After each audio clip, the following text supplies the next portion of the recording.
It's Friday night, and after a long work week, you decide to head out with some friends for dinner and drinks. If you're anything like me or my clients, just the thought of going out might bring a little bit of anxiety to the surface. Even though you've been disciplined with your eating and nutrition all week, it only takes one Friday night out with friends to ruin all your hard work, right? Maybe that doesn't have to be your story. The struggle of practicing mindful eating habits when out with friends is something I'm intimately familiar with. It's something I deal with in my own life, and it's a trend that comes up a lot with my clients. That's why in this video, I share my favorite tips for combating this intimidating phenomenon. Though fear of missing out and peer pressure can be a challenge for maintaining a healthy diet, you don't have to crumble each Friday night when you're out with your friends and feel like you have to start all over again on Monday. In my own personal journey with nutrition and in my time as a nutrition coach, I've seen many people conquer the peer pressure of a Friday night out on the town without sacrificing their social lives. Watch the rest of this video and subscribe to this channel if you want to become the type of person who's unafraid of a greasy restaurant menu or a night at the bar. If you are someone who works really hard to pay attention to your eating throughout the week, but then the weekend hits and you're out with friends and you feel like everything gets screwed up, you're conflicted because you really look forward to being with your friends or enjoying yourself at the end of the week, but sometimes you just get lost in it all socially. Let's be honest, paying attention to your eating habits is a challenge. In a society like ours, with an abundance of food, alcohol, and treats, it can be difficult to ignore the temptations that are constantly set before our eyes. We humans are visual creatures, and sometimes that visual perception bypasses our executive brain function and causes us to react subconsciously to whatever's in front of us. If you struggle with self-control when eating, this is probably what's happening between your ears. Unfortunately, the only solution most fad diets offer is to eliminate the temptation entirely.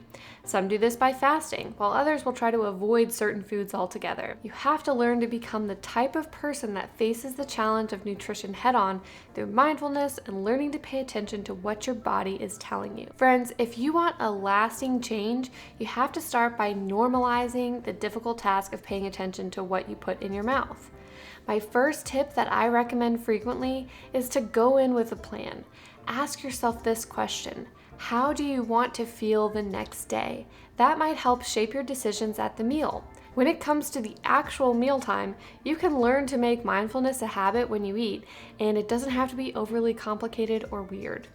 In his groundbreaking book on habit building, Atomic Habits, author James Clear explains one helpful strategy for building a new habit, which is to practice something called habit stacking. Habit stacking is the act of taking a new desired habit and trying to implement it right on top of another one you've already established. This gives you a mental cue for your new habit and provides an existing time slot for your new habit to go in.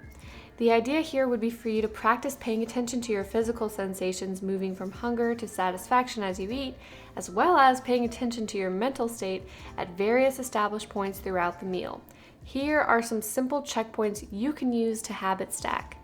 At the beginning of your meal, one way to stay mindful of how you want to feel is by making a toast, sharing a gratitude, or saying a prayer. Just setting aside some time to pause and have a moment can get you started on the right footing. Another useful point of the meal to check in with yourself is when you've eaten about half of the amount of food on your plate. I like to call this habit taking half time. You can learn more about it in this video here. Throughout the meal, check in with yourself. Perhaps each time the waiter asks if you want a refill, you run a brief self-assessment. It's really about finding the solution that works best for you. If you normalize this habit, you will have the first and most important tool in your tool belt for dealing with impulse control around food. Now you might be thinking, this sounds awful. Who wants to interrupt a nice meal with friends every 5 minutes to practice mindfulness? And look, you've got a point there. Nobody wants to be totally focused on food the whole time.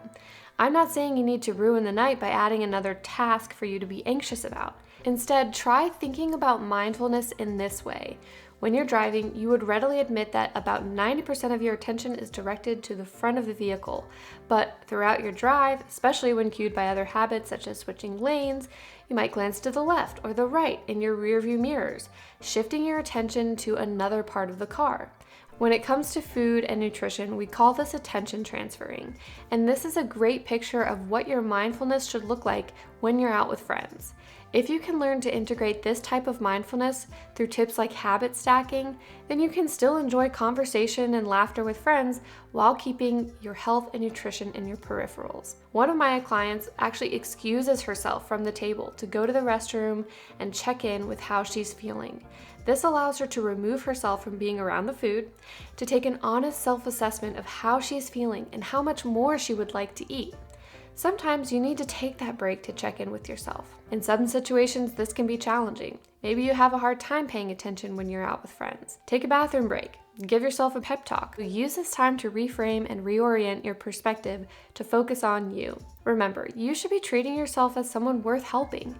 You are in control of your own life. You really can have the best of both worlds if you learn to practice mindfulness in this way. One concept we discuss a lot in my coaching practice is fullness.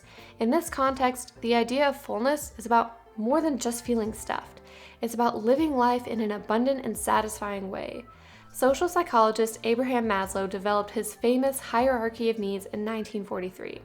It's a pyramid structure that lists the most basic physiological needs of a human at the bottom of the pyramid and the more complex psychological needs at the top. At the bottom of the pyramid is food, water, and shelter, needs that every human must have to live. At the top, he introduces the concepts of love, belonging, self-esteem, and self-actualization as the more complex desires of the human heart. Don't make the mistake of thinking that overindulging in the more basic physiological needs, such as food, will bring a greater feeling of love and belonging or self-esteem. A night out on the town can be a full and abundant experience if you're mindful of your nutrition and your interpersonal relationships. One last thing, we need to talk about alcohol. In this day and age, alcohol is a common part of an evening out. Obviously, with its mentally impairing side effects, alcohol can present a unique challenge to your mindful eating practices, and it makes managing your food intake more difficult. This means that though it's okay to partake in drinking, you'll want to make sure that that too is brought under your mindful eye. If you do order alcohol, consider ordering something that is lower in sugar. Take your time sipping it or waiting to order alcohol until your food arrives. For more tips on how to manage your weight without giving up alcohol, check out this video here. I also just want to add, you don't have to drink alcohol at all. You're an adult and you get to decide what you do and how you want to feel. Whatever you do, remember to have some grace for yourself. The goal is to become the type of person that can enjoy a night out with friends while maintaining control of your eating habits. Heaping shame on yourself after a night out with friends isn't going to solve the problem. Instead, try to find one healthy thing to eat next and move on. Some nights you'll go overboard and some nights you'll feel successful. But as long as you keep reflecting with curiosity, you can always learn for the next opportunity to practice these habits. So next time you're out with your friends, try out some of these tips and take one more step towards a future in which you're in control of your own nutrition. Thanks so much for watching. If you want more eating skills videos just like this one, don't forget to like and subscribe to my channel, and I will see you next time.